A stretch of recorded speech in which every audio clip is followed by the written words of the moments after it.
Totoo nga. Umuwi ka nga, Ma. Alam mo naman, di ba, na ikaw lang yung inaasahan namin magkakapatid.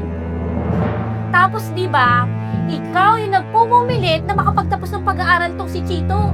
Kaya ayan, kulang na kulang yung pinapadala mo sa amin. Tapos ngayon titigil ka sa pagtatrabaho sa abroad. Uy, paano na kami mga anak mo? Ano na aasahan namin sa iyo ngayon? Ano na silbi mo ngayon sa buhay namin?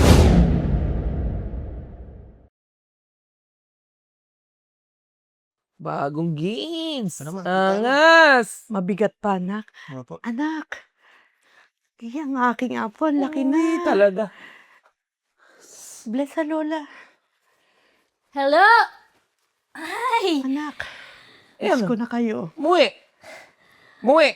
totoo nga. Umuwi ka nga, Ma. Itinuloy mo pa rin na hindi tapusin yung kontrata mo sa Hong Kong. Paano yan, Ma?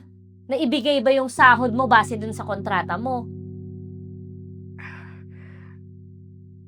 Anak, hindi ko na hinabol pa na makuha pa yung sahod ko. Opo. Kasi nga, napapunta ako sa hindi magandang amo.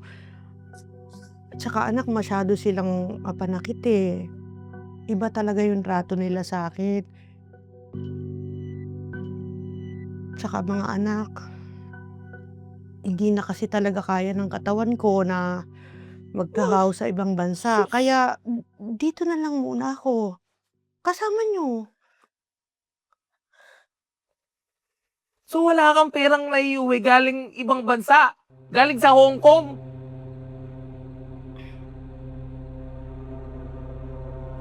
Wala anak eh. Pero di ba may mga naipadala naman ako sa inyo? May naipon ba kayo doon? Naipon, Ma? Wala. Syempre, nagastos na namin yun. Tsaka, Ma, alam mo naman, di ba, na ikaw lang yung inaasahan namin magkakapatid. Tapos, di ba, ikaw yung nagpupumilit na makapagtapos ng pag-aaral tong si Chito. Kaya, ayan, kulang na kulang yung pinapadala mo sa amin. Tapos ngayon titigil ka sa pagtatrabaho sa abroad. Uy, paano na kami mga anak mo? Ano na aasahan namin sa iyo ngayon? Ano na silbi mo ngayon sa buhay namin? Ano na, Ma? Ano, Ma, huwag mong sabihin, Ma, magiging pabigat ka lang, ha? Uy, pasa ko dyan, pasa ko. Ate, kuya, grabe naman yung kay mama. Sa totoo lang yun, Chito. Kikisali pa eh. Ano, Ma? Wala kang talagang dalang pera, as in, zero? Wala anak eh, pasensya na. Ano, kahit pasalubong, wala man lang. M&M's para dito sa apo mo, wala man lang. Ay, buwisit na buhay to, oh. Ma, wag na wag kang hihingi sa akin ng tulong dahil wala akong mabibigay sa'yo, ha? Ayoko ng pabigat. Ayan, oh. Dito ka sa bahay. Ayan, si Kuya Jimboy tsaka si Chito, sa kanila ka manghingi. Ay, nabuhay ko yung sa inyo, bahala kayo dyan. Uy, ba't sa akin? Uy, basta, Ma.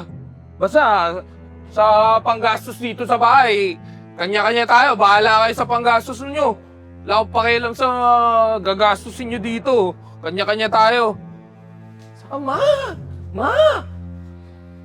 Katangaan naman yung pag-uwi mo dito sa Pilipinas. Katangaan yung desisyon na yun, Ma! Nakita mo na, oh! Oh! Hirap na hirap yung pamilya mo dito, yung mga anak mo, nag-iikaos dito. Di ka nag-iisip, Ma. Diyos ko naman.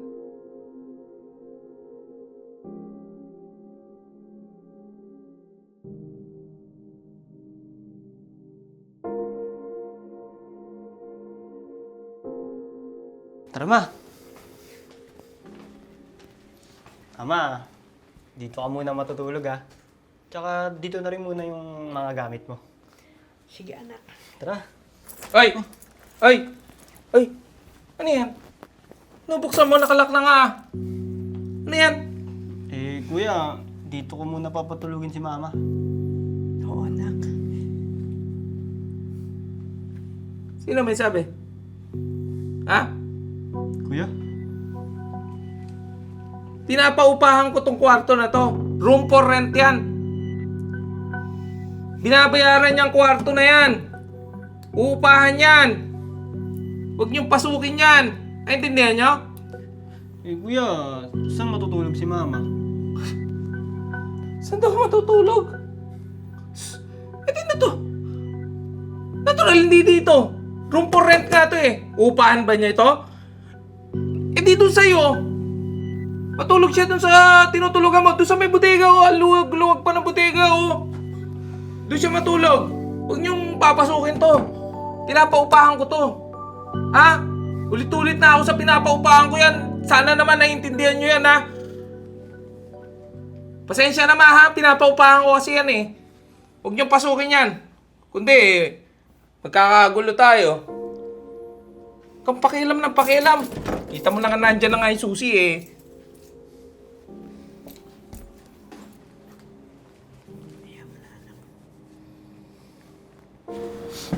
Ma, Anak, sa'yo.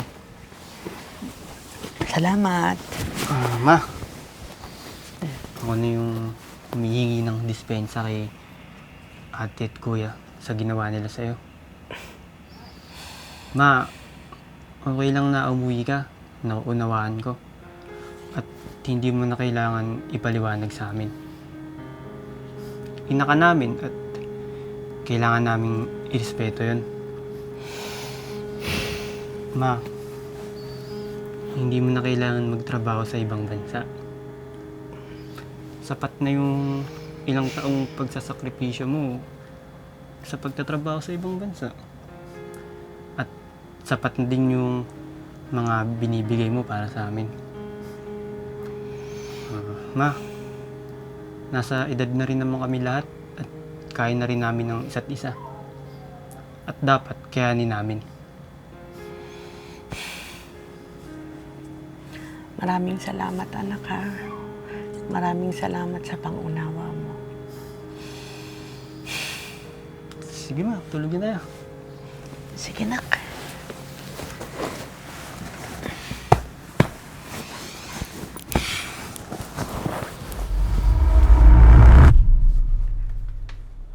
Lapit lang. Uy, ma. Halika. Anak, Oo, ma. Address to nung agency. Binigay ng tropa ko. Kunin mo, ma. Kunin mo.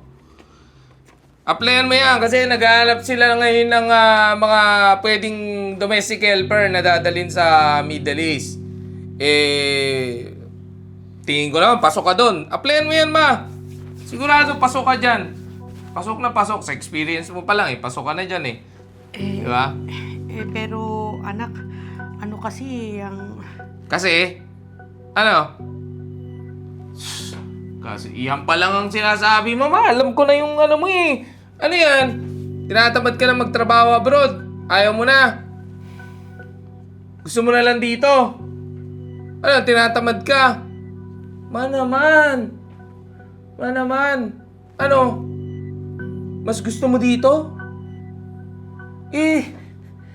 Ma, pag dito ka, pare-pares tayo magugutom dito. Mas mainam pa ka nagtatrabaho sa abroad eh. Naasahan ka namin eh. Kapag hindi ka nagtrabaho sa abroad, wala kami ibang aasahan. Kawawa sa'yo. Kaya kung ako sa'yo, ma, huwag ka nang tamarin, ma. Applyan mo na yan. Ang lapit-lapit lang, oh. Oh, parang 2 jeep lang yan eh. Huwag ka tamad-tamad, ma. Hirap sa'yo eh. Tamad-tamad mo eh. Kaya na. Tingin, ma. Tingin. Sarap to. Sarap. Pwede na. Sarap pa. O ma. Anong tinitingin mo dyan? Ano akala mo? Papakainin kita? Miskarte ka na sa'yo, ma. Kanya-kanya tayo dito. Kung gusto mo ng pagkain, dumiskarte kayo. Kung hindi ka ba naman umuwi dito, di sana mas masarap yung pagkain na nakalagay dito sa lamesa na to. Masarap sana yung kinakain namin. Kawawa sa'yo eh. Hirap.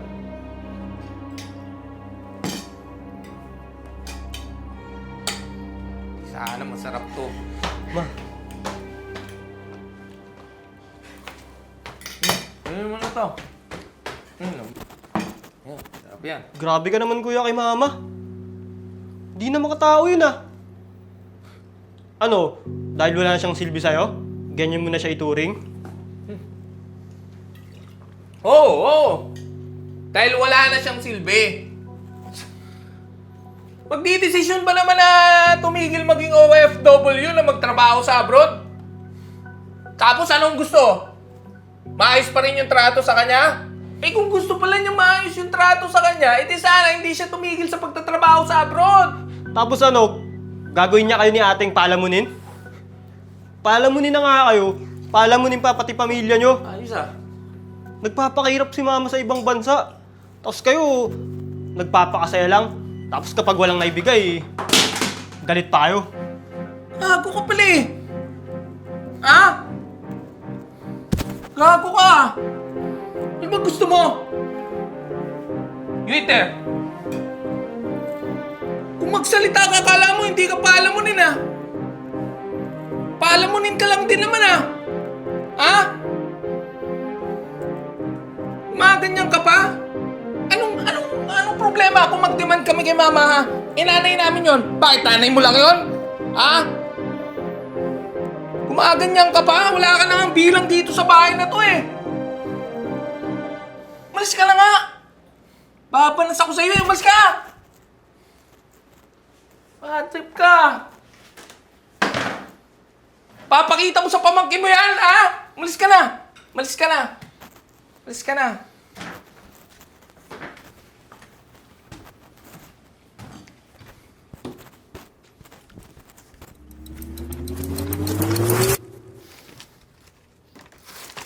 Ma, Wait lang, anak.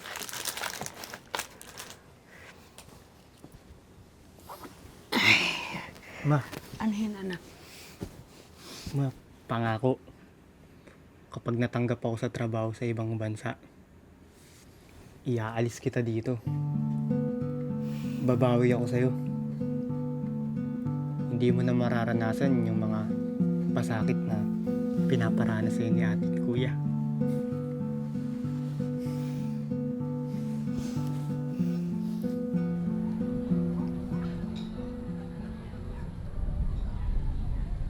Bapols. Mamaya magmimerienda tayo, ha? Ma! Pagkatapos ko. Ma, good news, ma! Dali! Ma! Ano ba yun, anak? Ma, good news! Ma, yung matagal ko nang ina-apply ang trabaho sa Canada, Oh, sumagot na oh! At tanggap na daw ako. Tiga mo, ma. Talaga? Ano, nag-email oh. Tiga mo. patingin. Oo nga, di ba? pangalan mo nga yung nakalagay, anak. Ma, sa ibang bansa na ako magtatrabaho. Wow, anak, congrats. Masayang-masaya ako para sa'yo at proud na proud ako sa'yo, anak. At ma, ito pa, good news ulit.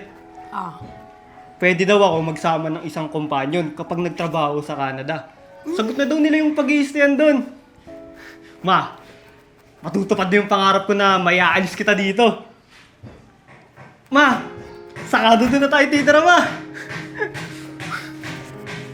Ayos. Saka doon na tayo titira, ma. Anak, hadi ka na. Tagal po naman. Na-check ko ba rin po na passport natin? Opo, ma. Hindi daw sa bag. Sa ay, yung ibang documents natin. Uy! Sabi na eh, sabi na eh. Sabi sa'yo eh, alis yung mga yan eh. Kapatid, congrats ha. Ang galing mo talaga. Oo nga Grabe.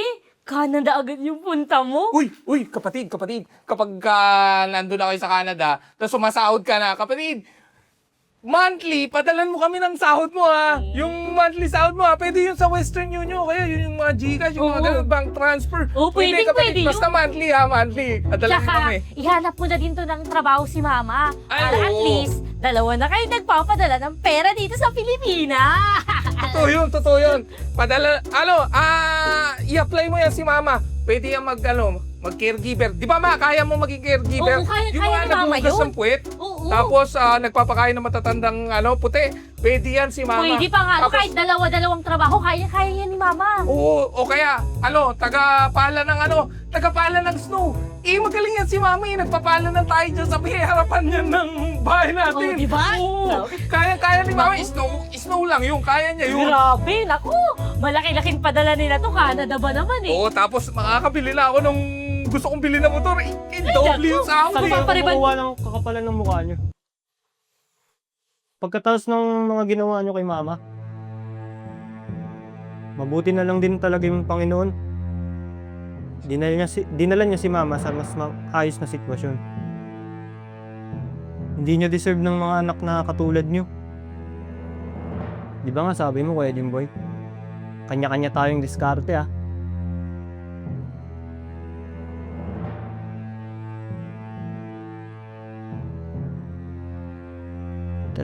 Tara na ba? Maiwan tayo na. Paplano.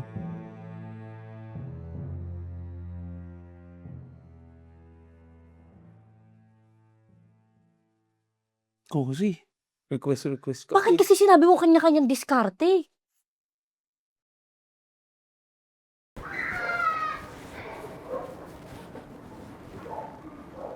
Oo ma. Mukhang malalim yata iniisip mo.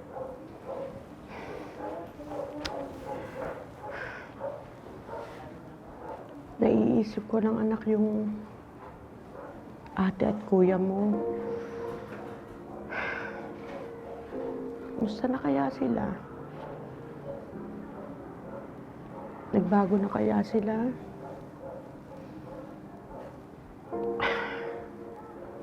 Sana binago na sila ng panahon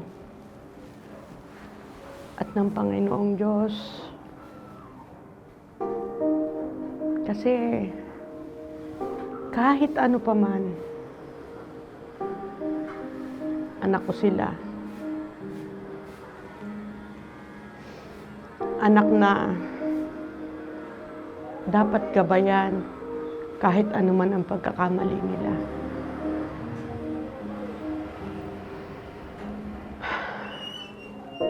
Gusto mo ulit sila makita, ma?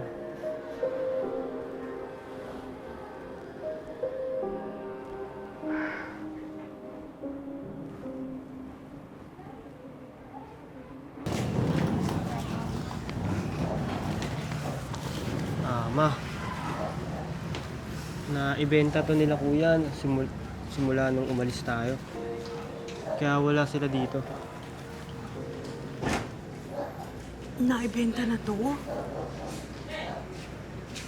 Ma. Nung malaman kong naibenta to mula sa kaibigan kong taga rito rin, binili ko to agad. Kaya sa uli, sa atin to din to, ma. Alam ko kasing mahalaga sa ito eh. Asan si ate at si kuya mo? Ma? Mga anak.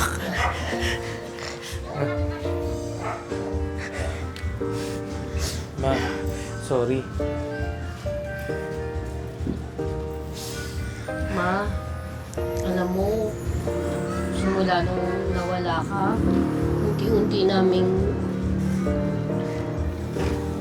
unti-unti kaming siningil sa mga kasalanan namin sa'yo. Doon namin napagtanto yung pagkakamali namin. Ma, lumalapit kami ngayon sa iyo para humingi ng tawad, hindi para humingi ng tulong, ma. Sorry, ma.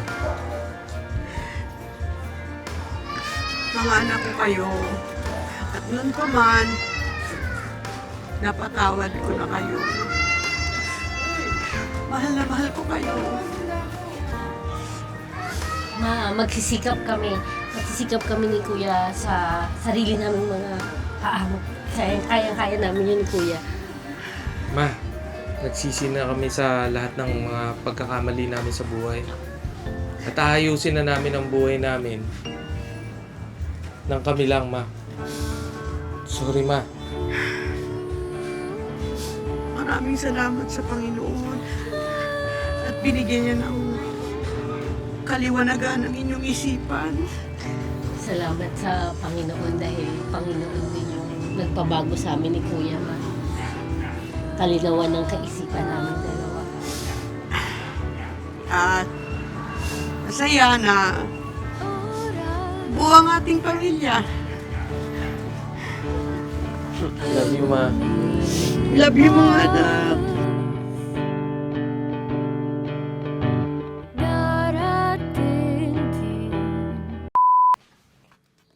Cut! Si Yuli talaga. Si Oy ang puti. Si Oy. Tingnan mo. Alam niyo yung vlogging niya, oh. Sumunod din talaga eh. Good, good cat. Kain lang kain to. Cat. Gulat talaga. Galing eh. Kinakain niya talaga Galing yung nga. Paps. Galing ni Yuli Galing ah. ni Yuli. Yay! Tropa ba ako nito? Lagi siya, ma. Kasi, di ka papadala ng chocolates, no? Gusto mo ng chocolate? Oh, sabihin mo sa tito Kapag mo. Canada lang. Sabihin mo kay tito, pagbalik mo sa Canada. Go! Dali, habulin mo doon. Sabi mo magpadala kahit sa'yo lang. Cut. Good take. Hindi siya.